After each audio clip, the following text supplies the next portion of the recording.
FatEnzo.com. FatEnzo.com. FatEnzo.com. Don't you dare hit finish, you stupid Asian. I swear to God, this is your first time doing the fucking podcast, producing it, and I will kill you if you fuck this up. Do you understand me, you dumb Asian? I'm not that kind of Asian, you asshole.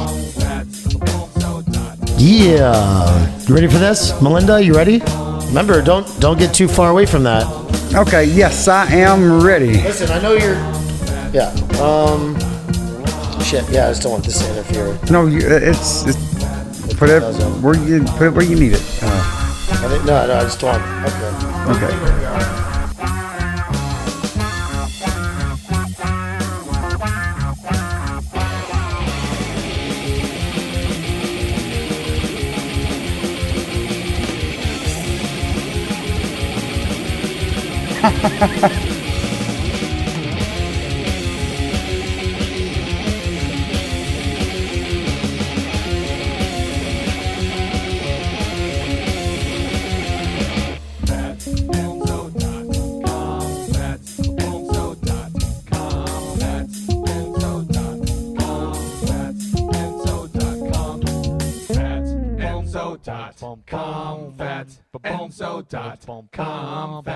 FatEnzo.com.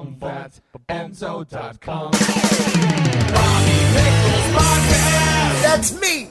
And we all are live, baby. Put it on me. Is it on me? And Straight up? It better be. I got a new producer, and he better be doing the right thing. Ladies and gents, those born that way, and those who have transitioned, and those in between, I am your broski, Bobby Pickles, and welcome to this Thursday stream. Today on the podcast, Broski's the stupid term. I have in studio my business neighbor, Melinda. Melinda works for a hair salon located close to the sweatshop in the sunny South Florida corridor, connecting... oh, do you need to get that? Are you going to show... Mr. Director, you're the worst. Yeah. Okay. Back on me, sir. Anyway, Melinda works for a hair salon located close to the sweatshop in this sunny South Florida corridor connecting Northwood and downtown West Palm Beach. Melinda is a fully transitioned trans woman, but obviously she is so much more than that, as we will soon find out today on this podcast. Originally from Seward, Alaska, Melinda is, in her past life, fathered 4 children. Yes. Is that right? 2 boys, 2 girls. She was married twice. She spent damn near 30 years of her life working in every aspect of the oil business throughout rustic Alaska. She's a staunch Republican. Is that right? Exactly, yes. You okay saying that? I am okay with You're all right saying that. okay. Proud Would Republican. you say Trump supporter? Yes. Okay. And she disagrees with Drag Queen Story Hour. Is that right? Pretty much. Okay. You can tell us why. We'll get into it. Melinda, severs a lot of the stereotypes that you think of when you think of a transgendered person living in America. And I'm happy that she feels safe enough with me that, she feels that she could be herself and put herself out there and be on my podcast. And there's a lot of maniacs out there in this world. So, there's lots of scum. And I just thank you so much for including being you. Yes, for being on the podcast. Thank you so much. Hey, thank you, Appreciate Bobby. it. All right. I think that's close enough there. What do you think, Genghis? Are you getting a good... Yeah. All right, cool. So, Parker, you don't like the term broski? Is that right? No, I do not like the term broski, you stupid fat idiot. Why? I don't know, it sounds stupid like you. All right. Wait a minute, now you're starting to piss everybody off. I know. Good, that's all my right. job. So Melinda, thank you so much for coming down here. I wanted to ask you first, I want to talk about you and find out about yourself. You're from Seward, Alaska? Seward, Alaska. Seward. Mm-hmm. Tell me about Alaska. Can you tell me about Seward, Alaska? Yeah, Seward, Alaska, it's on the Kenai Peninsula. We got Resurrection Bay that is connected to the North Pacific Ocean. It is out there by the islands. We are in the middle of 3 mountain ranges. Then there's glaciers between all the mountains. When we were talking, so a little bit of backstory, right? We were talking last week. I was over down at European. Well, can I say it? Yeah. European beauty salon. And I mean, I was just worried about saying that because, like I said before, though, there are scum, right? There's a lot of crazy people out there. You Yes. never do what somebody's going to do, you know? There's a lot of whack jobs. But anyway, I was down there. I was getting my hair cut. And we got to talking. And you were telling me all about Seward, Alaska, and how beautiful it is. We saw you showed me the pictures, and it's right there. There's a bay right there. And you said that it goes how far down? Okay, the water is 600 fathoms deep. There's 6 foot to a fathom, so the water is 3,600 feet. You know, you don't need a boat to go deep sea fishing where I live. Yeah. You know, wow. it's just amazing. That's just like completely cold water. Yes, and the water is so clear and blue, you could drop a quarter in it and just sit there and watch it for 30 seconds, just tumbling, sparkling. No on the way. sunlight. Are you serious? Yes. Do you ever go like scuba diving or anything like that? I've been in a suit a couple of times just playing around, you know, building ships. You know, that's what one of our shipyards are in Seward, Alaska, and we'd have to have divers come down, and some of the divers are my friends, and would go down and make sure the cradle is right for the ship that we're fixing to bring up. And yes, so I've been just So what was that? What kind of business is that? That's Seward Ships and Dry Dock. We build ships and repair damaged ships and inspect. Every boat in water comes out every 4 years. Coast Guard runs everybody out every 4 years. You know, you got to replace the zincs on a boat, which keeps the carbon steel from getting contaminated, or the aluminum from getting contaminated with the salt to keep it from rusting away. Wow. You know, so the zincs will. So I thought you said you were in the oil business. Yes, That's not, is that the part of the oil business? That's my first occupation. I was working for the oil companies for 27 years. And then after that, my mom and dad come up to Seward, and my dad got sick and eventually passed. And my mom stayed there, and I stayed local. I gave up the oil field job because it involved a lot of traveling.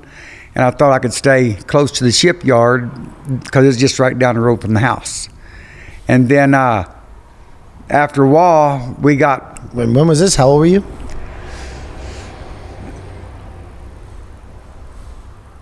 I think I was 40, 30, about 40. Okay. So your first job was in the oil business, and Yes. then you transitioned after your father passed. Yes. Unfortunately. Yeah. That's a big thing when that happens. So that happens when you're 40 years old? Yeah, somewhere around there, probably 38, 37. That's right around the time I lost my dad. My dad 35, and then mom's not looking too good now, but I understand that. Did that do anything to you as far as like losing your parents? Did that have an effect on you? Yes, it did. You know, my dad, he kind of, he showed me that dying was part of living. You know, I know exactly what you mean. yeah, he was 24 years, 10 months, Special Forces medic. He's been to several tours in Vietnam. He's been shot, blown up, and left for dead. You know, when he was running, he'd jump out of airplanes and helicopters into the middle of the battlefield and put your guts and heart and lungs back in you and get you on a stretcher and get you the hell out of there. And one time he got shot 6 times in the chest, and he woke up with a American soldier taking his Rolex watch off of him. And my dad said, "What the hell are you doing?" And the guy just dropped my dad's hand and just took off running. Wow. You know, but that was, yeah. That reminds me of Pulp Fiction. Well, this is a Do you true remember story. that? Do you remember when he shoved the watch up his ass, and he had to hold it there for months and months and months until he brought it out to give it to his friend's kid? Well, you know, I'm unfamiliar with I don't know a why lot of that TV. my mind just went there, but that's where it went. No, okay. No, but no, You we were just stupid bastard. about something so serious and stuff like that, about like, you know, parents passing and stuff, right?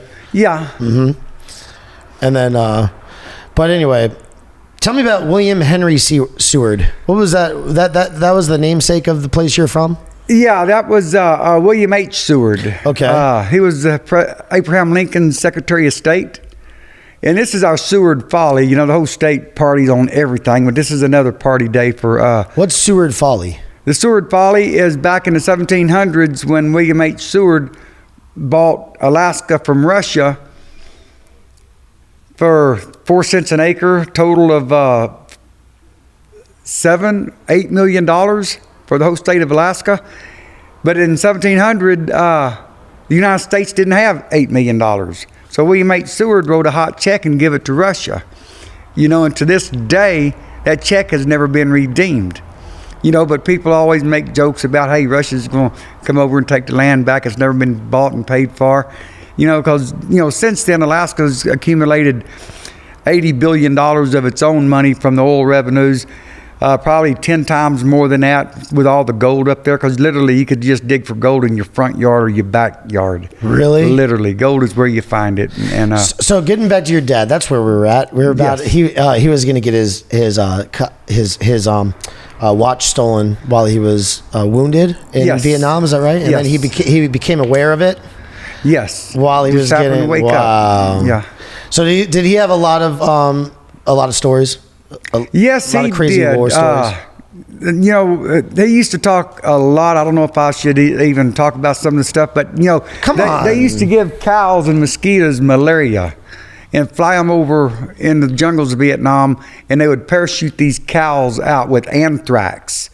You know, and not counting the malaria with the mosquitoes. An entire cow?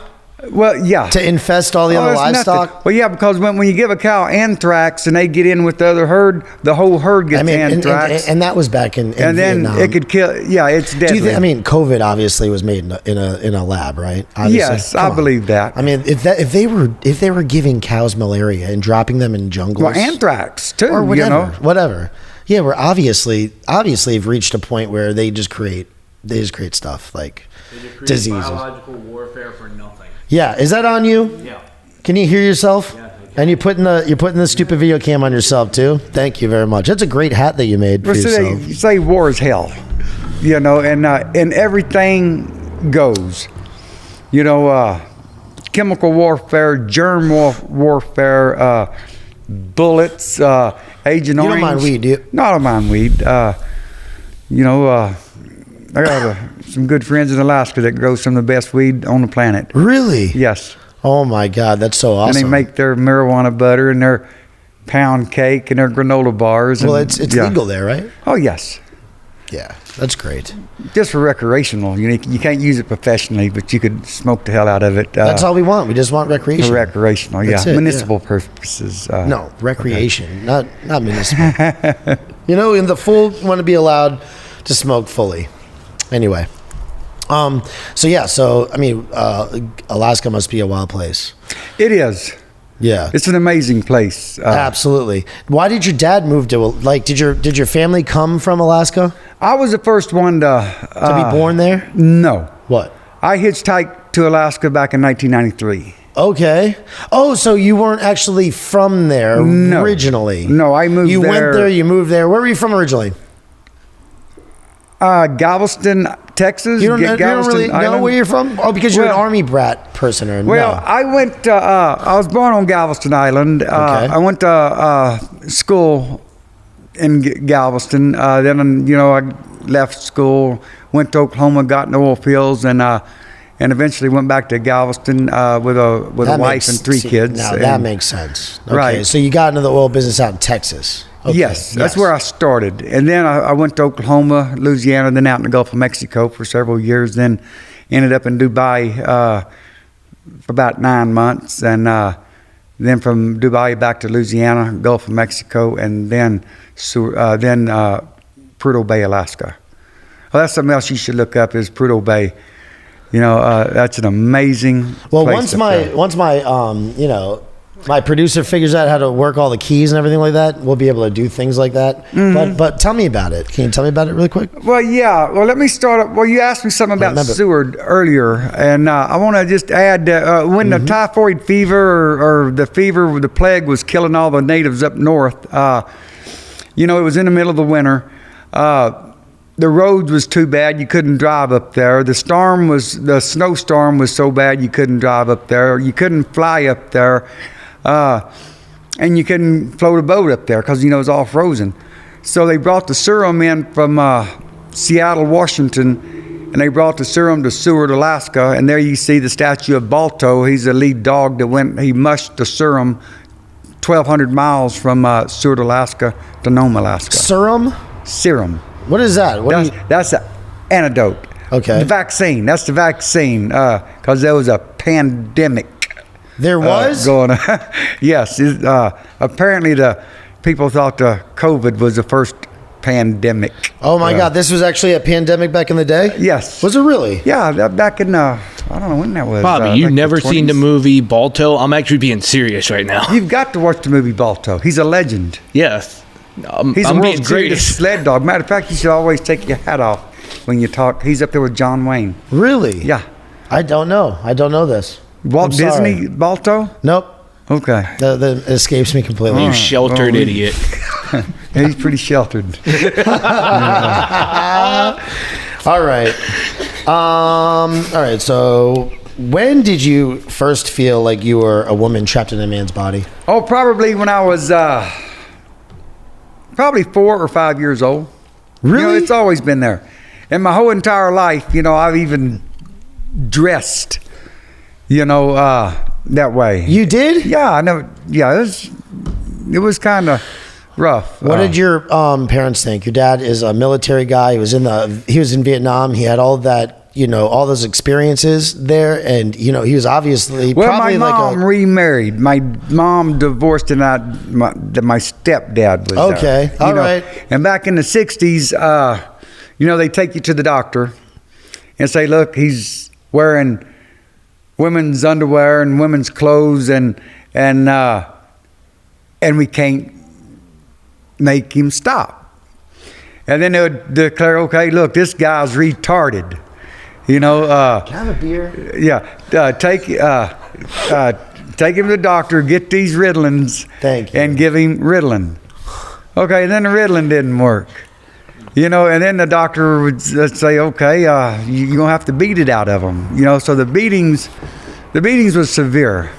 The beatings was, When did that start? probably when I was like 11 or 12. I'm talking about belt. My stepdad was a pretty big guy, and his belt would go around me 2.5, 3 times. And when that end hit you, it'd whelp up purple, and then it'd bleed, and it was just insane. My God, did they stay together? They did for quite a while. I left home probably when I was What about siblings? 5 brothers and 2 sisters. And then was it all with your father? And then there was 3 men involved. Okay. Mom liked to spread the joy, so. I completely understand that. Yeah, I have that in my family too. I think everybody does Well. at some point. And look, today I say my mom and dad are wonderful people. They're old, one's deceased. I can't carry grudges and complain about the beatings and stuff because, society wasn't ready for it back in the 60s and the 70s. So I just want to say that, look, hey, the people I was around as a kid, they wasn't the nicest, but me being 60 today, hey, everybody's forgiven. So it's all good. Yeah, but so I guess you could understand them and how they were dealing with it at the time, given the time of. Is that what you're saying? Like, given the way that society was at that time, you could understand how they reacted or dealt with it. Is that what you're saying? Well, not really, because Or you just forgive them now in hindsight. Well, I forgive them now because 7 kids coming from a poor family. Out there on the back of that 20 acres, that old cow pasture. We built a 2-bedroom shack, and we made 6 bunk beds nailed to the wall, and we made the bunk beds. No electricity, no running water, and then my big sister kind of took the role of taking care of us, and she'd take us up front to the to the water trough, every morning before school and give us baths and stuff like that. And then we'd sit out there and catch the school bus. And a lot of times we'd have to walk through ruts and stuff with mud and stuff, barefooted. I went to school for the longest time On the top of a hill, right? Both ways. Yeah, going both ways. Right. But that's true, huh? You had how big was your school? Was it like a little school? Well, was it a little shanty schoolhouse? Now, down in Brazoria County, Texas, it was a pretty big school. It was built in the 20s, and it was, and this was back in 1967 and 68. The segregation was still, we lived, our cow pasture and our territory the schools was segregated. White people over here, black people in this school, and it was just now doing a transition. But yeah, the school, we probably had 2,500 people in it. Now the schools in Alaska is a little bit different because you got 2,500 people that lives in the whole community. One teacher teaches everything. Move in a little bit. If you could, maybe move this in or something. Okay. I know it's uncomfortable. Okay. But I really want to get you as close as possible to the mic. It picks up the best. Okay. But yeah, so Texas, I'm sorry for getting you off track. Texas all right. back in the day, right? Yeah. It was another world. Texas was a republic of Texas. I heard that it was supposed to be 5 different states or something like that at one point. Yeah, and it was like a little country unto itself, and it was 5 different states. Yeah, from Mexico all the way to up to Maine, including Florida, Georgia, Louisiana, and oh, really? yeah, Texas territory is almost half the size, or maybe 1/3 or almost 2/3 of the land, and it's all oceanfront property. It's a southern seaboard, for crying out loud. The upper And your people part, came from Texas for like generations or something, or what? What do you think? Do you know about your background? Like, what Europeans came here? Were they Polacks? No. well, my family on my mom's side, they from Arkansas. 3 generations ago or 2 generations ago, they come over in covered wagons. On my dad's side, They participated in slavery, probably. yeah, You're scum. I'm scum. But then my dad's side is from Oklahoma. My great-great-granddad, they come over and staked it. Well, my granddad or my great-granddad was the first full-blood Indian to be inducted into the Masonic. That's right. You have Native Masonic American blood, right? Lodge, yes. Nice. He was in the Masons? Yes. So you're not completely, you know a little bit about secret societies, right? Yeah, my uncle, he was.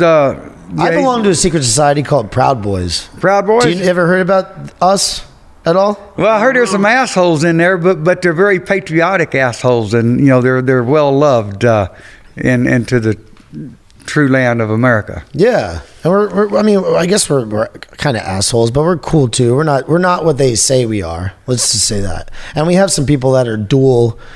They're like, I know some of our brothers are in the Masons. So that's when you were saying that, I was just like, oh. Well, yeah. my brother's a Masonic Mason.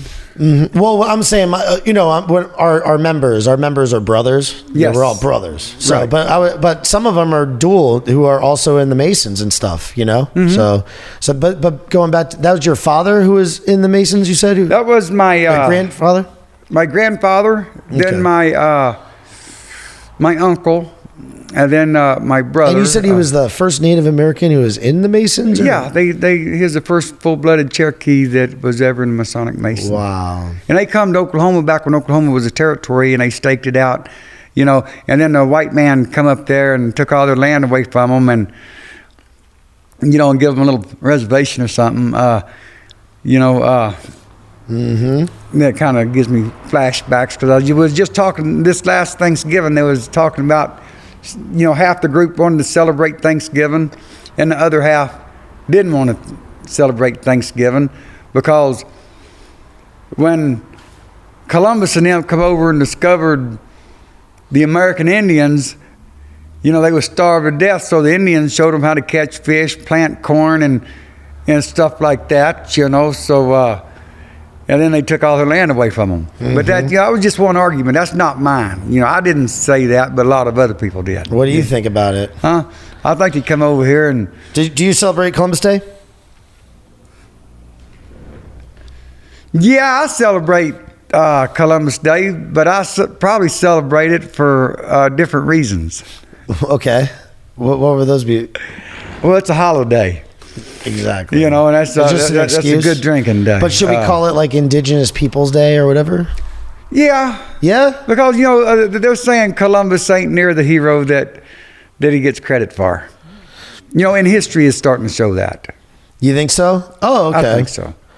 So, It all depends. I mean, I have to ask this. I'm sorry, you know, Okay. because I mean, with the because I'm trying to find out more about this whole thing, and you definitely sever the stereotype of what a transgender in America is.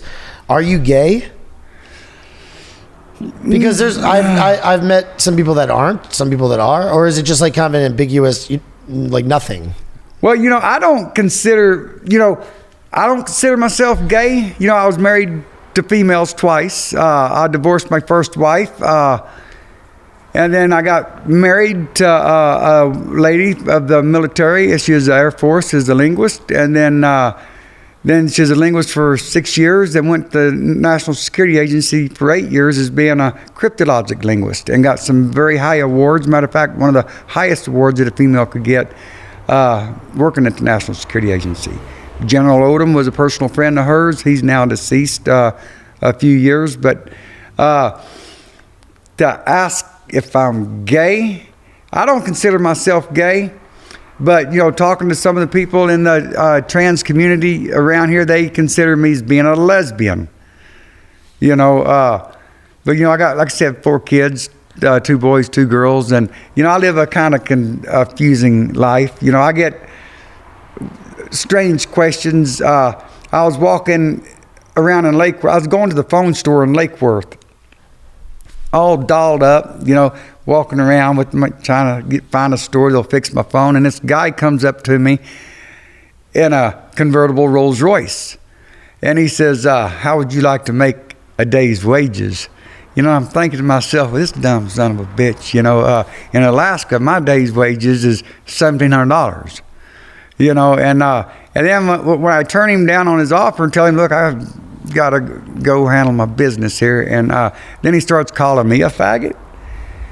You know, but anyway, I find it kind of comical, you know, because... He was actually. Yeah, he's approaching me. He's approaching. And then trying to flaunt money with me, driving a convertible Rolls Royce, which wasn't very impressive. But anyway, you know, it just don't make no sense. And so you must get that kind of weird stuff a lot. I get it a lot, you know, and one of my lines is, you know, I'm too old of a cat to be screwed by the kitten.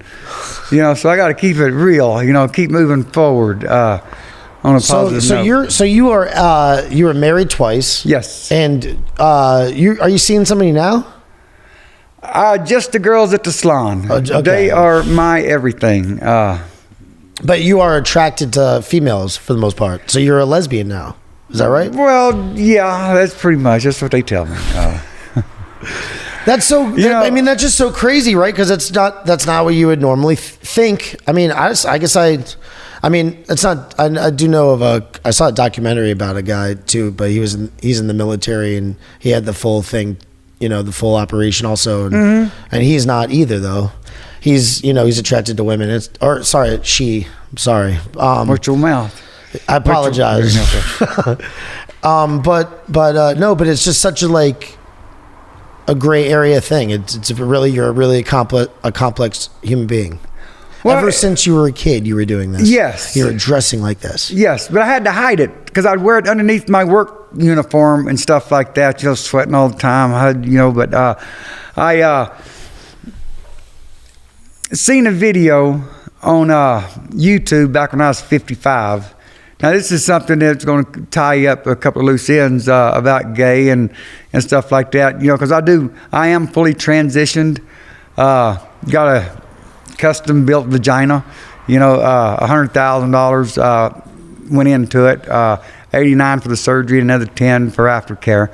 Who paid for that? You paid for. I mean, does insurance cover any of that? Yeah, but throughout the years, we're pretty much broke even with it, because my insurance company would cost me $20,000 a year just out of pocket, whether I used it or not.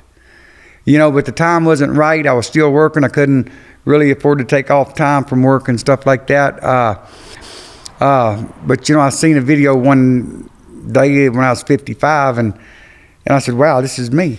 So I called my psychiatrist up there in Anchorage, and I said, look, I need to talk to you. So we made an appointment. I went to Anchorage the next day, and I showed her that video, and she got me hooked up with a endocrinologist there in Anchorage. And come to find out, that endocrinologist is a drop-dead, gorgeous, tall, blonde, trans woman. And she's a captain in the Air Force. And she's also been inducted into the International something of medicine. Very talented, very successful. And, I'm just so amazed. you were like, wow, that's like impressive. And Yes. I want to do this too. Yes. Wow. I took that video up to my psychiatrist, and said, look, doctor, watch this video. This is what I've been trying to tell you for 20 years. Now listen to me. This is what I've been trying to tell you for 20 years. So this just didn't come up one night. I've been talking to her about it for 20 years, and I just didn't know how to say it. I come down here to Florida, then I find out there's a LGBTQ community. Well, hell, I've never heard of a LGBT community. But anyway. And then in that community, what do people think about you? Because you're not like a traditional, you're not a lot of those alphabets. Like that T is kind of weird. It's kind of different. It's Yes, not, it is. It's not like traditional and stuff. I mean, Now this you were trapped in a man's body, basically. Yes. That's what happened. And I'm good. Now you're good. Yeah, now my outside matches my inside. And some of the I don't know what to say on this, so you could edit some of it out and stuff. No, this is live. This is live? Oh, Okay, yeah, we're live. Fucked, then. We are live right now. Okay. Well, I better not say that, the younger generation that's in my community and stuff, we don't see quite eye to eye, because, I believe that everybody should be working. If you're able to work, if you want something, it's a free enterprise world, get out there and work for it. And people want to sell me little cars and stuff no, I'm a little bit more into the bigger things. If they can't afford, if we ain't got enough gas to fill up my vehicle, it's time to drill another well. You made good money. I made some fair money. That's hard work. Yeah. Right? But I'm a workaholic on top of everything else. I mean, you would be out there working. You had a totally different life, though. You had facial hair, right? Yes. Can we talk about your past life? I mean, you had like a handle. You showed me some pictures. You had. I wish we could. My idiot producer knew how to run all the equipment. What's going on with your producer over there? What's going on with your producer over there? You guys want to talk at all? I don't know. I should throw you under the bus right now. God. Well, yeah, we got to bring Monica and Magda over, and because look, if it wasn't for these, what do you mean you're good? Y'all, yeah. Okay, but talking to some of the people in my community, and I tell them, they complain about not having a fair shake, prejudice, people being judgmental, and stuff like that, and really. The younger ones. Yeah. Yeah. They don't want equal rights. It seems like the younger ones want softer rights. And then they'd ask me some questions, and I'd ask them, and they'd ask me how come I was able to work. Oh, I was accused of being white privilege. Oh, yeah. White privilege. You definitely are. Oh, look at you. Going to school with no shirt on, no shoes on, for years, that's white privilege. But you don't believe that we do have some kind of white privilege? Well, maybe if you got money or something, but hell, I had to work for everything I got. Yeah. 12, 14 hours a day, 7 days a week, 365 days a year. And I don't know how to say this. One of the guys I was talking to was asking me about how I afforded everything, and the white privilege, and he didn't have it. And I How said, you well, afforded all the surgeries, right? right. That comes from hard work. Then I would ask, because I'm Republican, and I'd ask them. I said, "How'd you vote?" And they said, "Well, I voted Democrat." I said, "See, there you go. Well, you got to change your way of thinking. You got to get out there and work. You can't just sit back and wait on hand-me-downs or people to get or society to give you something, and then complain about them not doing it. But the generosity is not there. Why help those who don't help themselves? And I hate to say that, especially live on the air. No, it's true. Okay. Right? Yeah, it's true. And then you've always felt like that? You've always felt like that ever since a little kid or whatever? Or did you develop that, that work ethic on the way? No. Did the loss of your parents help you to motivate you to really work hard and stuff like that? What motivated me to work hard and stuff, when I was 14, the first time I ran away from home, I went to Princeton, Indiana. Me and this other guy, he was a little older than I was, but we got a job. I was his swamper. We was driving a cement truck for the oil companies, a cement truck. And I was his swamper. He didn't know how to drive a stick shift, and neither did I, so we figured we'd just show each other how to, get it done. And we did.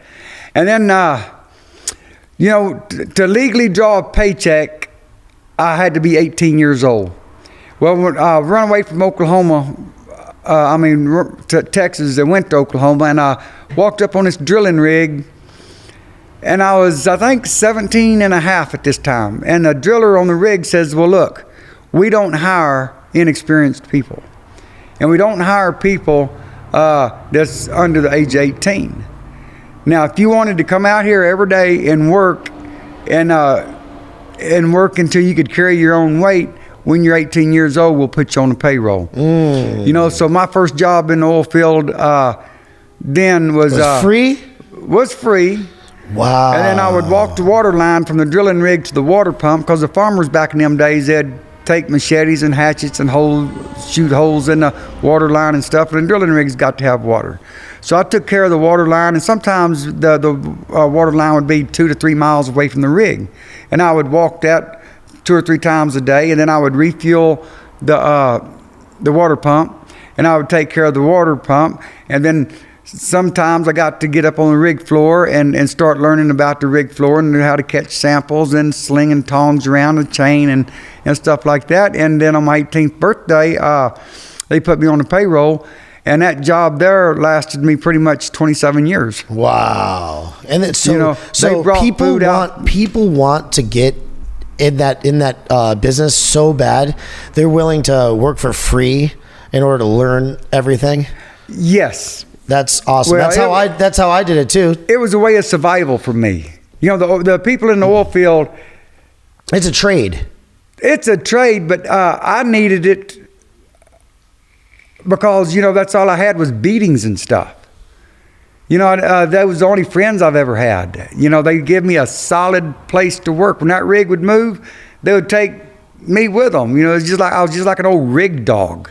Did any of your friends or your coworkers ever suspect that you were, cross-dressing underneath, and that you had this feeling? Did you ever confide in anybody?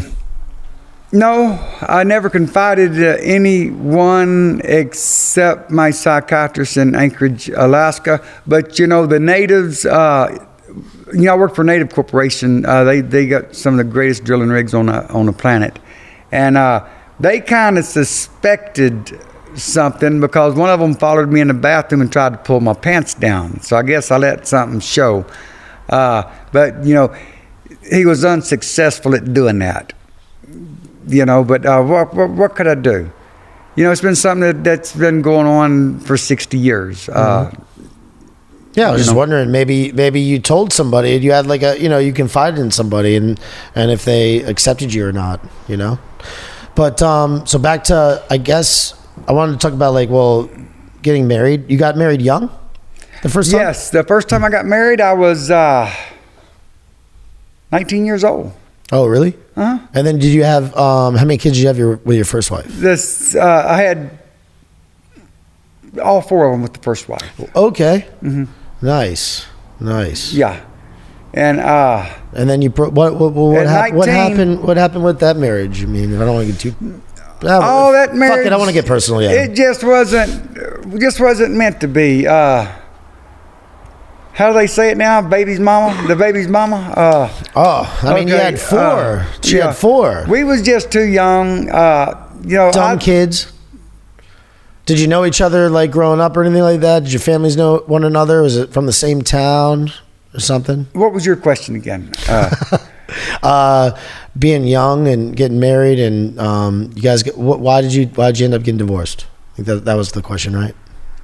Well, really, it was the right thing to do. To be honest with you, she started staying away from the house 2 or 3 days and weeks at a time, and things started coming up gone. I used to keep my grandmother's rings in a antique bowl above the refrigerator, and I've done it for years, even before I met her.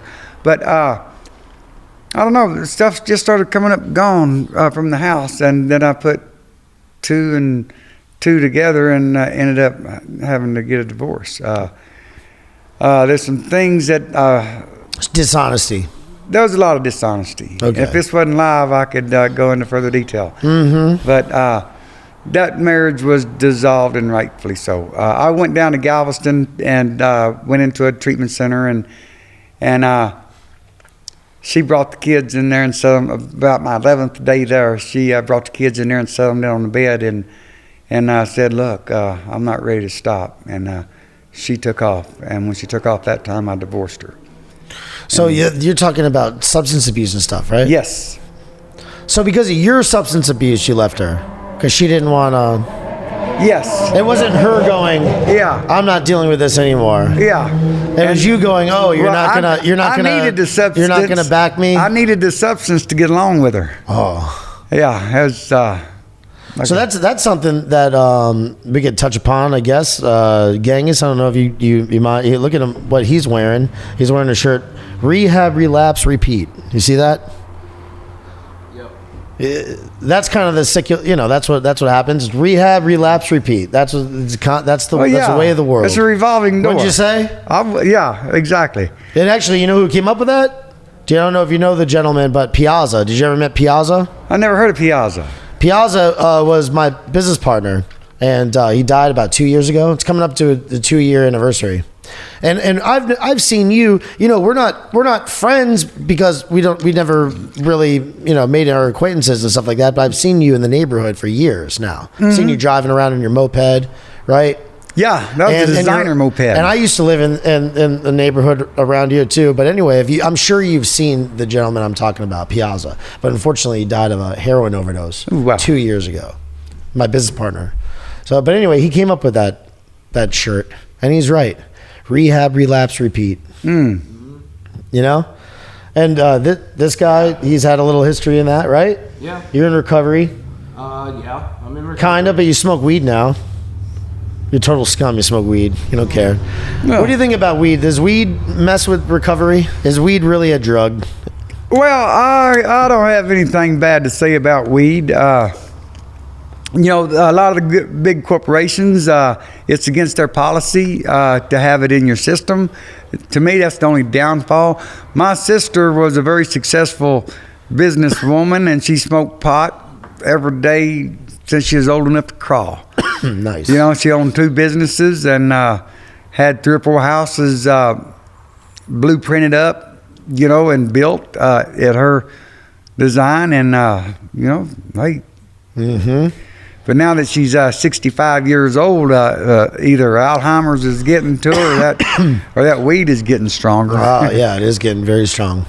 So like, so you're in the marriage. You guys get divorced. I'm sorry for being so. I just wanted to find out about you and really dissect your life, if you don't mind. You know, You go right ahead. But substance was coming into the play here, and you said you got into some kind of program. Yes. At that point, after the divorce, right? No, that was actually before the divorce. Okay. During the divorce. Okay. And how does that work out? It's like a kind of like a life thing or whatever, life struggle. You're never fully over. Hey, look, that divorce, it needed to happen. I'm talking about recovery. Oh, recovery. Being in recovery and stuff. But that didn't last long. It didn't? No, I was only 19 or 20 years old, and then once them old drilling rigs fired back up and, It was part of the culture. It was, and I couldn't raise the kids on welfare. And matter of fact, I've always made too much money to get on welfare. But what the welfare department didn't understand is when I was going out there in the Gulf of Mexico, earning good money, we wasn't getting the money. I hired this agency called His Rainbow Riders, and that's a maid or a nanny that will come and live in your house and take care of your house and your kids. And, and that was costing me like $3,500 a month.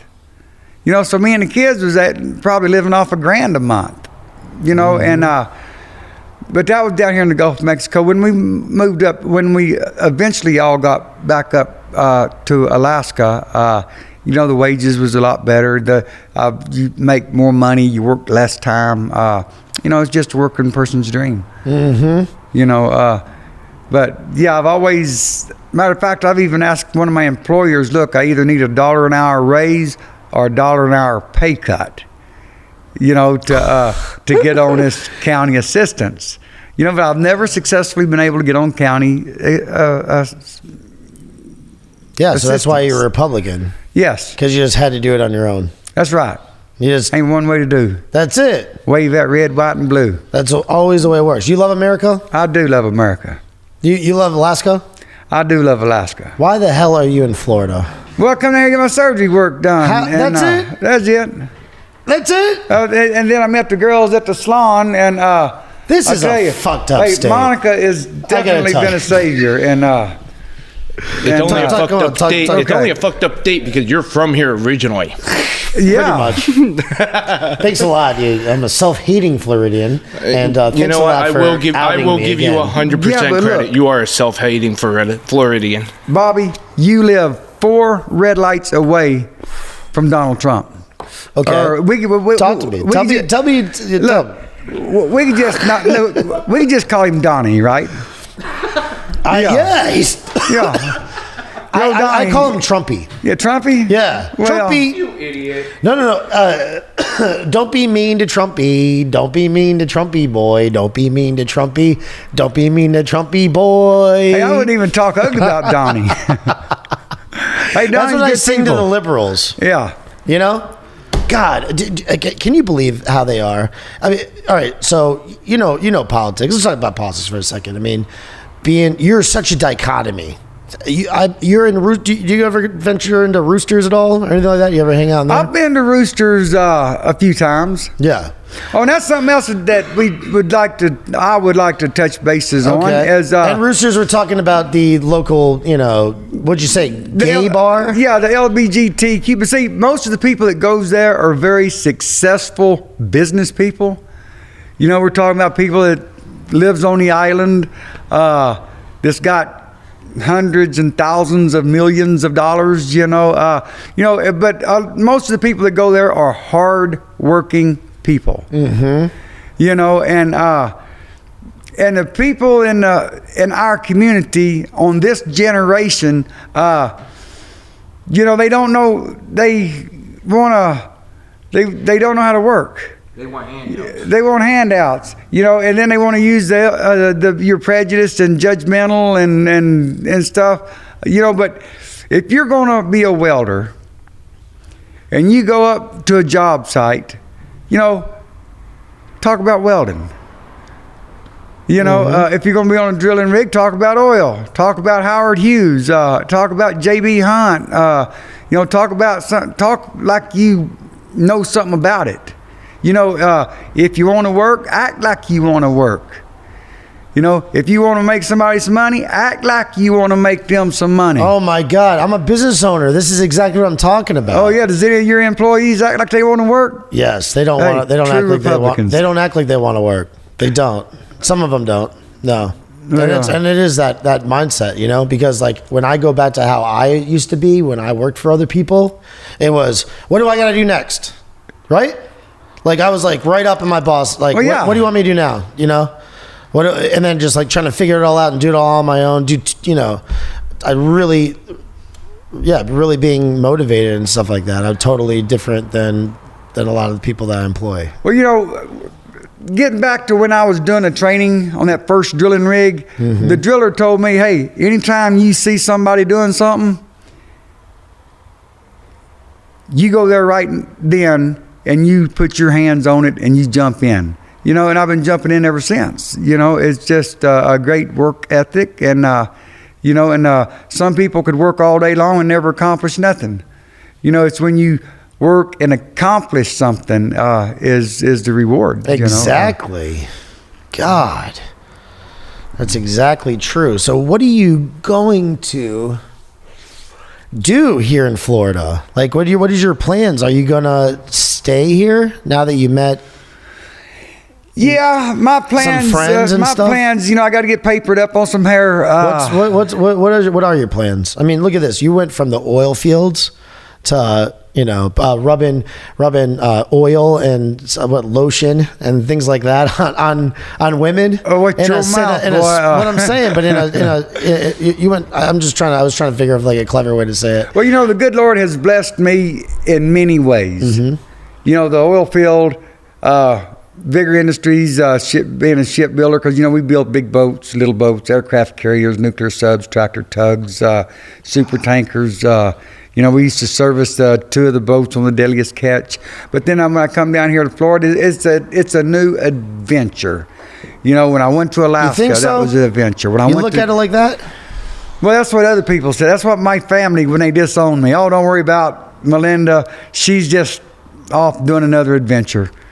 You know, so this will be probably my 3rd and final venture, you know, because, you know, moving 7,500 miles from north to south, you know, that's a chunk. And you started it off right in the beginning, right? In the beginning, you said you ran away from home or just left early? I had to leave. Either that or get beat to death. Really? Yeah, just always getting fucked with. And you know what? Now, what about in school? Did you get fucked with in school too? Not too much. People kind of avoided me, you know, for the biggest, you know, when I was 30 years old, I looked back and said, wow, I went to school with no shirt on and no shoes on, with these whelps on me and dried blood on me, and nobody said nothing. You know, and this went on for years. And, you know, and I remember when I would go to school, I'd put my head down. I'd put my head down on the desk, and I would take a nap 2 or 3 times a day in school. I've got to say that because I take a few naps today. Say that one more time. What? In the mic. Say it one more time in the mic. What did you say? What I said about taking a nap in school? Mm-hmm. Okay. I would put my head down on the desk and I would sleep. You know, literally needed to, you know, but being, you know, with a child with your head down on your desk and mud between your toes, no shirt on, blood marks dripping down, purple belt whelps, you know, that was an average day for me. Wow. You know, I had to leave. You know, and I could tell you some stories that it's only a miracle that I'm sitting here today. You know, like I said, the good Lord has blessed me several times, and this is, you know. You never did that to your kids or anything like that, though. Oh, no. No. So you broke the cycle there. I did break the cycle. Were you a good father? Are you a good father? Well, I Do you would still like to talk to your kids? Yeah, I talk to some of my kids, most of my kids every day. They know about this, and what do they think? Well, all four of them supports me on it. It took my oldest son a little while to come around, but he's one of my biggest supporters now. Wow. That's awesome. What about your parents? What do they think about it? Well, Did they know to the extent? no, and I waited too late because my mom she's getting very much in, she's 84, 86. And then her memory is not the way it should be. But, you know, she's had that for several years. But when it come time for me to discuss things with her, she was not able to comprehend or recognize the things I was trying to ask her and stuff. You know, you can't argue or accuse someone that is not able to, you know, I don't want to say Alzheimer's or dementia, and I'm not going to associate that with my mom. Mm-hmm, yeah, don't even speak it in the universe. Right, but I was dealing with symptoms similar to that, and you know, her being, now she says, well, you was my son when you left, and then you're going to come back as my son. You know, and then I got a brother up there that, you know, thinks that that I'm the devil himself. You know, the worst thing that he's ever seen. But, you know, this brother, you know, he don't forget, you know, I went to Alaska. I was the first one there. Then my mom and dad come up there, and then he come up there, and then I started helping him and his 5 kids out. You know, I kept him folding money. And then he got a job at the shipyard, and then from there he went to working for the oil companies. And,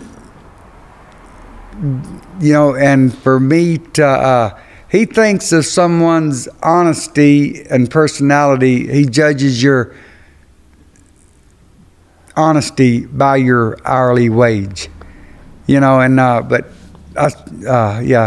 he don't like nothing to do with the LGBTQ community, and that's okay. Do you think that there's any time that you'd be able to patch things up? No, I don't think so. Not with him, because I tried to talk to him last week, and he was diagnosed with pancreatic cancer, and then basically told me, do not bring your fucking ass back up here. There's no place for you or your kind up here. And yeah, and you know, I can't make amends. You know, is there enough time to do anything? Who knows? You know, and same with my mom. She is, at this point, she is incapable of being able to understand why I transitioned. You know, my whole family knew that I wore women's clothing. They always knew that. And then when I started coming out and making the changes, it's like,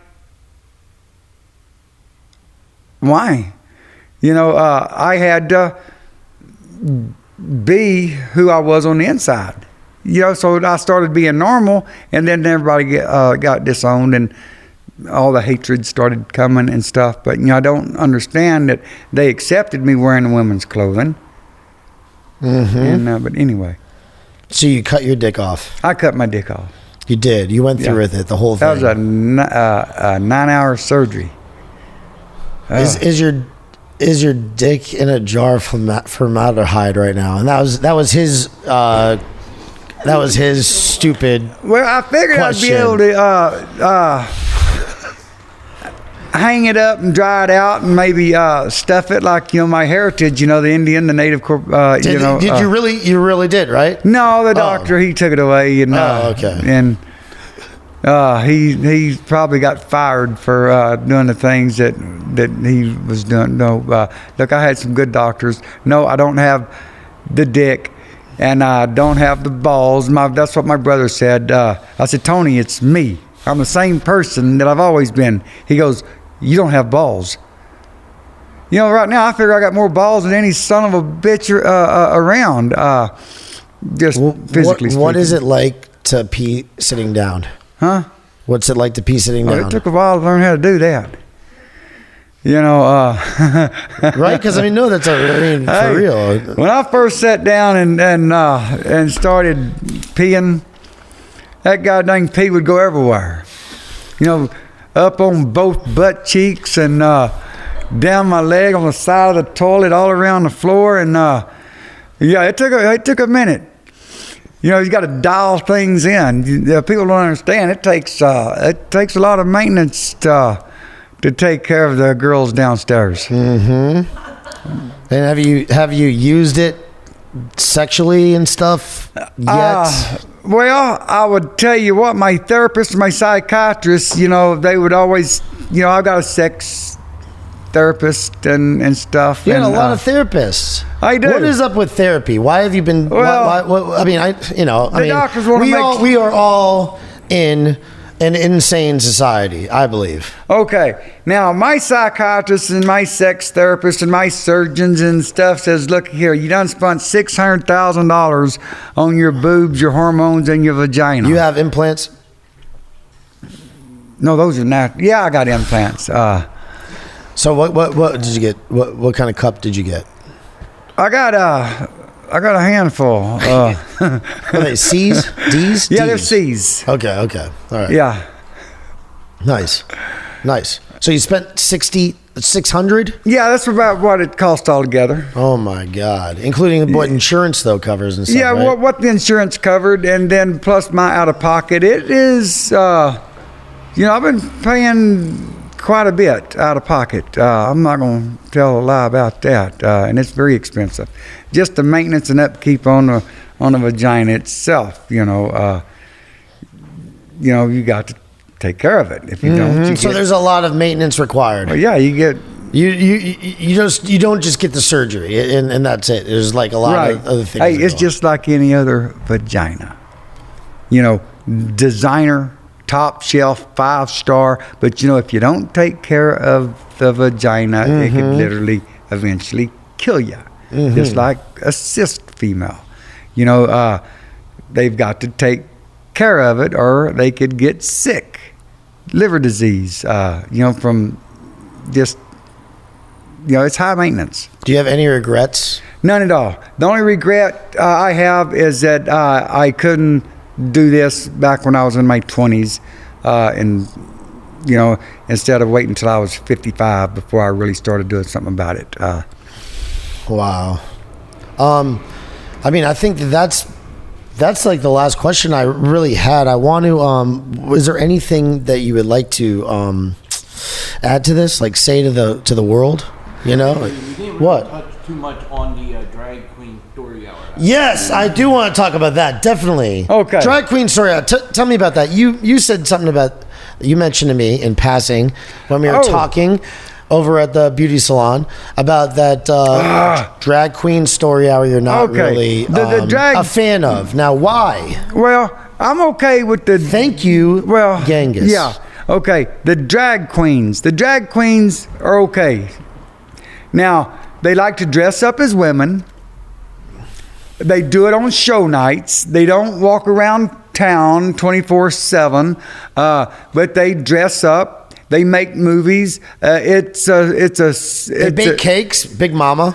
Well, yeah, but you know, that's on TV. You know, but the drag queens, that's people enjoy dressing up. It's like theatrical type stuff. They love putting on the makeup, and they love going to the beauty contest and say who does the best thing. And then you've got the other people that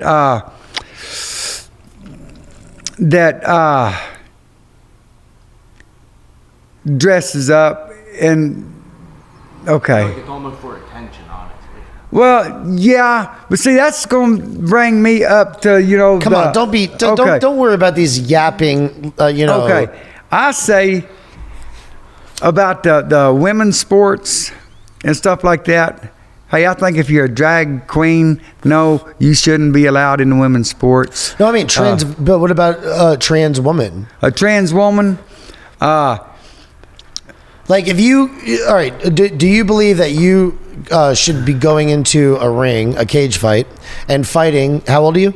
60. 60. Yeah. You look great. Well, thank for you. your age. You look great. When's your birthday, by the way? My birthday is July 7th, 1960. July 7th. Wow. All right. Nice. All right. Yeah. Almost the 4th of July. Yes. Of course, your dad was in Vietnam and stuff. You know? Now, look. But if you went against a 60-year-old cis woman right now in an MMA match, who would win? She would. She would? Yeah. Ladies, can you put the thing up in the bathroom? Can you put the handle up in the bathroom? Look here. Okay. For someone like a trans going in, a male, for a male to compete with the girls, they've got to be compatible. You know, if and I've even called the women's sport or the national women's sports leagues. Okay. You know, Yeah. the Olympics and stuff like that. And I was trying to put my 2 cents in it because, you know, I'm there. But bare minimum for a trans person or a male, anybody, to enter a female sport, they should at least be minimum 5 years of hormone replacement therapy. You know, because that's going to kill their testosterone. That's going to bring up their estrogen, okay? And that's going to bring their level up to that of a cis female. Mm-hmm. You know, let's be fair, you know, because you're doing testosterone against estrogen? No. You know, I would say at the bare minimum, before they could even step in a league or any kind of female sport, without being under doctor's orders and proof of blood draws and tests every single month. I had to do it.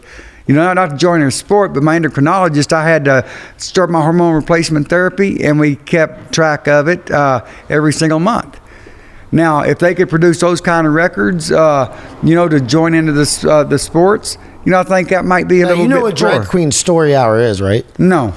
That's actually when drag queens go and they read storybooks to children in school. That's what that is. That's what I was referring to. It's actually when they go and like it's called Drag Queen Story Hour. They'll go in there for an hour and read to all the kids in you know, like very, very small children. Right, now we're talking about Dr. Seuss and Actually, I'm going to cut in on this. No, they actually have released new Dr. Seuss-like books, but pushing transgender into the young children. I'm meaning like they'll have a book. Do you have that on yourself? Do you have the video on you? Yes, I do. All right, good. Like, and it's also about like when they're going in there, like I forget what the drag queen name was. He went in somewhere reading. I think he was on RuPaul's Drag Race too, and he was sitting there in a suggestive way at first. Opened his legs and he had no underwear on at all. Like. And people, you know, at first bashed it about it, like, whoa, that's wrong, like, what's going on? And then it was like, oh, he's like, oh, it was a mishap, I'm sorry. And they were like, oh, forgiven. Forgiven? You just exposed yourself to, I'm like, daycare age, like 3, 4. But like, see, I'm against that's wrong that. I'm to me. 1,000% That's what I'm talking about. I'm talking about drag queens going into schools and reading to children who are like 5 years old, 6 years old, you know, story time. They do this in New York. They do this in different cities. What do you think about that? Well, what I think about that, I was reading something on the internet today, you know, and this 5-year-old this 5-year-old child asked one of the parents, hey, can I smoke a cigarette? And the mom says, no, you can't smoke a cigarette. You're only 5 years old. Well, can I have a beer? No, you can't have a beer because you're 5 years old. well, can I go out on a date and stay out late? No, you can't because you're only 5 years old. Well, can I take hormones? Well, yes, you can. You know, can I change my gender? Oh, that's a whole nother thing. Yes. God, thank you for bringing that up. So you're not down with that either. You're not down to let little kids make their decisions to do that. So you're good with that. You had to go through your whole life like this, feeling like this. You wouldn't have had to want to be able. You wouldn't have wanted to be able to do it earlier. I think the child should, through years of therapy. It's not something that a mother and dad should be able to just make their decision up, because a lot of them will do that. Look at some of the other countries, but here in the United States, I think that should be teamwork. The child should be talked to, go to the doctors, psychiatrists, counselors, and then when the child, 15 years of age or something like that, or even 20 years of age, that gives them something to do, to work with, because they really can't do any surgery work on you until you're at least 20 years old. Jazz, I don't know if y'all heard of the Jazz TV series about the transgender woman that started transitioning when she was 5 years old, and then went up to the and they even had her on TV. Had a big show about her. Salgado, her surgeon was Salgado, and my surgeon was Salgado. But anyway, Salgado went in there to do the bottom surgery, and there wasn't enough. She hasn't grown enough for them to properly do their surgery. Your body's got to reach a certain point before they can successfully do the surgery. But no, I don't think that someone should be coached at birth. I think that the individual should be able to talk about it and explore about it and find out, like I said, through counselors, if when they're 15, 20, 25 years old, and if they want to pursue more into this. I'm not 100% against it, and I'm not 100%, well, yes, I am 100% against it. That's a tough question, because I'm going to be getting a lot of hate and stuff. So you're worried about getting hate from what? From the people down at Roosters or something like that, or some people in the community? Is there a lot of group think where you'll, like, if you say anything that's outside of what everybody else is thinking, like, they're just gonna get on top, they're gonna try to teach you the way that you got to think? No, that's not going to happen, because I spend most of my days at the salon over there, and I got great people there to coach me and keep me thinking positive. Now, I was wanting to also bring up, being fully transitioned and stuff like that. I can't go to the men's bathroom and pee. Okay. Another great thing. Hey, listen, you also, as my producer, helped me. He helped me come up with questions, and you never came up with that one either. You're the worst producer I've ever met in my life. Okay, so how about this? Thank you for doing. You're the brain behind it, and you clearly none. Shut up. Fuck you. But yeah, okay. So, what do you think about bathrooms? Yeah. Should there be 3 bathrooms? Well, only if society would allow it, but no, because like I said, I cannot go to a bathroom and use it that's got a urinal in it. And now that I've learned how to sit down and control my pee, I could keep the bathroom clean, without a lot of nasty filth and stuff going everywhere. Wow. And if someone that was in drag. And drag are good people. They like the competition and stuff like that. But, the drag people are not going to enforce going to the women's bathroom, because that's not what they're into. Now, you get some of these people that like to dress up like girls and try to go into the girls' restroom, and that's not right. Again, if if you're doing the hormone replacement therapy and if you've had your surgeries, other people could look at you and say, well, look here, we're not handling your business. There's no threat there. But if you show up there with a woman's dress on, you're sporting a big beard and chewing tobacco and smoking cigarettes and stuff like that, and come in there wearing flip-flops, dress and stuff, you're out of place. Yeah. I mean, because you're, and you other have people, children. Exactly. And other people is going, no, if I seen a character that I just described go in the bathroom with one of my kids, I'm right in there.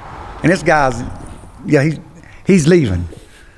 So what do you think about the Proud Boys at all? You thought you heard about us or whatever? Yeah, the Proud Boys, the red, white, and blue, the Confederate flag. How Not you look. Confederate flag. That's what I guess, Okay. but that's what they think. But that's what you think, right? Like, tell me, yeah. That's what you've Well, heard. the Proud Boys, they're a society that supports the same person I support, Uncle Don. Yeah. Yeah, four red lights down the road. Would you ever want to get into like a group like that? Yes, You would? I would.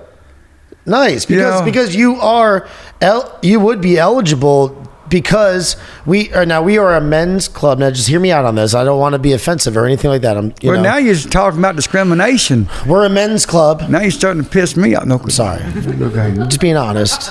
But we you have to be genetically born male. So that's all. You can be a transitioned trans woman and still be a part of the club. Okay, great. According to the correct. I mean, I'm not. But according to to all the laws or whatever, right? I'm not trying to say anything out of school. Biological male. Biological male, born male. That's right. You could join the Proud Boys. You like Trump and stuff, and you're a patriot. Hell Are you a yeah. proud Western chauvinist who refuses to apologize for creating the modern world? Do you know what that means? Huh. Are you like a super patriotic person who isn't going to apologize for being part of Western culture? Your family comes from Western culture. Okay, you guys were settling the West, right? Exactly. And America is the way it is because of a lot of hard work that your family must have put in. Generations of work. Are you going to apologize for that? Because now in the days like you were talking about, these people that are in your community, the way that they act, right? They kind of act like spoiled brats, right? They don't Yes. really go after it. They don't really work like they do. They like you did, like you learned to, right? That's right. Get out and pay your taxes. That's what Proud Boys think. Proud Boys think that. Like what I'm saying, they take the world by the balls. They go out and they do, they have trades. They father children. Yeah. They Create the modern world. Yeah, they push Western civilization, create it more, right? And yeah. We're pro First Amendment, pro Second Amendment. What do you think about guns? Yeah. I love guns. You do? I think Hell everybody yeah. ought to have one. hey, even as kids. Maybe not me, but they give let's agree with they give you we guns love to guns. play with as kids. Cap guns, but they really look real and stuff like that. You was raised up with them. No, but there's nothing more pleasing than the smell of gunpowder. In order to protect yourself, your family, your kids. I was reading on the internet, and everybody's got the internet. But if they want to control the gun laws, let them take the guns away from the outlaws first. And let's see how that works. And then if they could do that, and then we'll discuss the rest of the gun control and stuff. There's no way to take it from the outlaws. No, there's no way. No, there's no way. No. And I was thinking about that today. That if they put any kind of sanctions on guns and stuff like that, you know how many Republican gunsmiths there are in this country? Every garage is going to be turned into a machine shop. I would almost get that every single one probably is a Republican too. Yeah. Now, what they I would say that guess. there's 300 million guns in this. 300 million. No. Yeah, there's 200 or 300 million registered guns to different owners. And they said 2 or 3 trillion bullets or ammunition. You know, there's not 100 million people in our military. You know, the military don't have 4 trillion bullets in their armory. You know, the private citizens, they've got the ammunition. They've got the guns. And those guns is what they used to bring this country up to where it is today. You know, you got comments on there too. You can read the comments. Hold on, I want to show you that really quick. What do you think about the Capitol? What happened at the Capitol? I think we should defund the Capitol.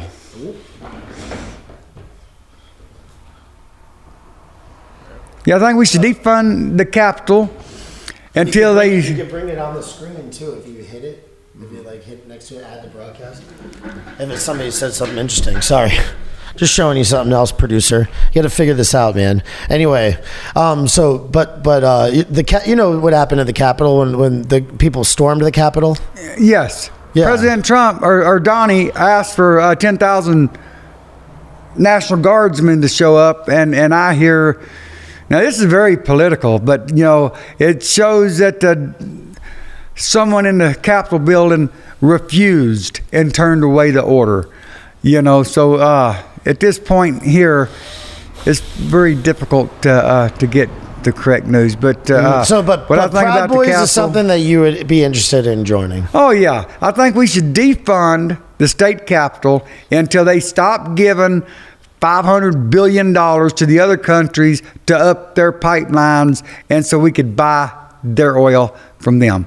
We should be able to drill our own oil. We should be able to, there's nothing wrong with an American being able to go to work and making a house payment, a car payment, buying their kids clothes a couple of times a month, you know, and having good toys and stuff like that. And all that is, you know, all that, we could do that. We've been doing it for years. What do you think about the pipeline, that they shut down the pipeline? That's the dumbest thing that, you know, the working people didn't have nothing to do with that. You know, President, or that dumbass Biden. Yeah, let's not even call him president, right? No, he's not no president. He's not the president. Do you think that the vote thing was rigged? I do think the vote thing was rigged. He's fucking You know, rigged. That shit was rigged. Yeah, how many people in the graveyard voted? Proven fact. You know, but that's not the first time the dead rose and voted for the Democrats. What about in your family? Do you have Democrats in your family? No. No? You're the best.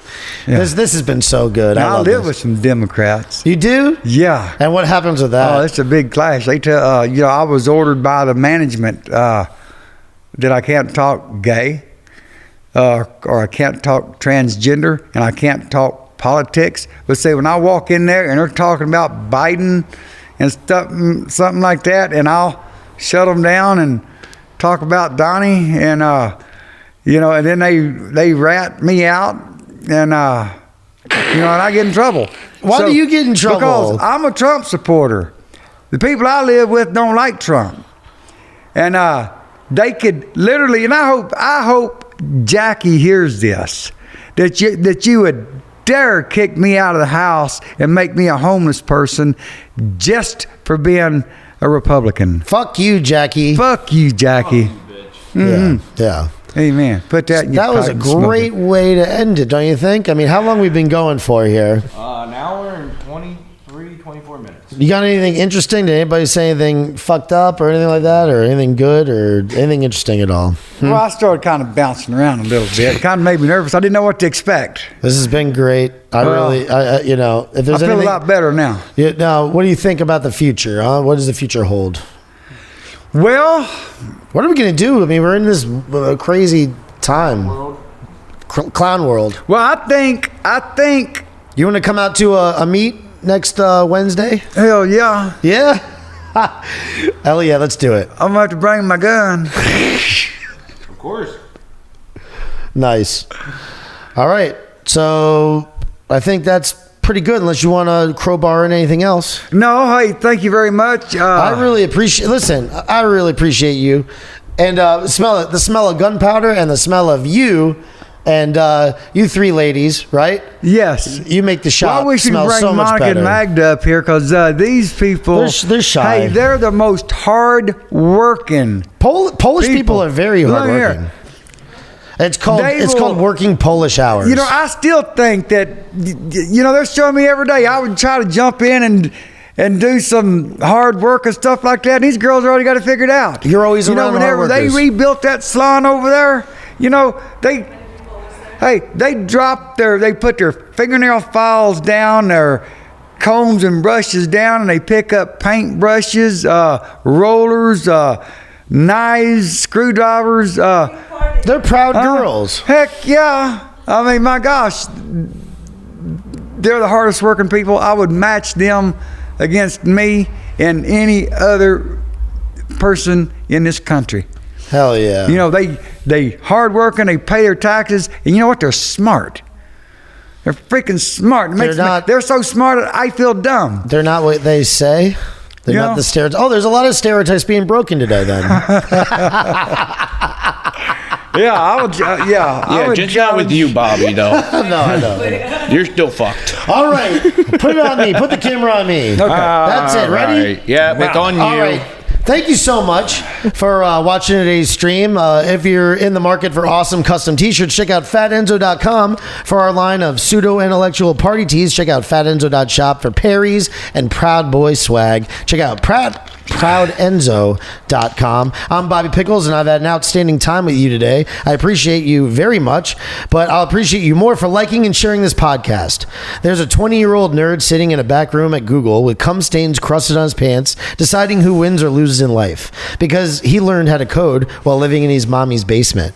Are you going to allow that? It's time we fight back. Give that dork a slap by posting this to Facebook, Twitter, Parler, whatever. And always remember, proud of your boy. Come on. Proud of your boy. Are you going to be able to, hold on one second, do the outro, buddy. Bobby Pickles Podcast. He always says that's me. With that look on his face, he'll talk about anything. Outstanding. Tattoos, t-shirts, politics, history, and hot sauce on everything. Bobby Pickles. Pop culture, documentaries, conspiracy theories, sarcasm, and fear. It's a conversation, start listening, cause we're all here. Bobby Pickles Podcast. That's me.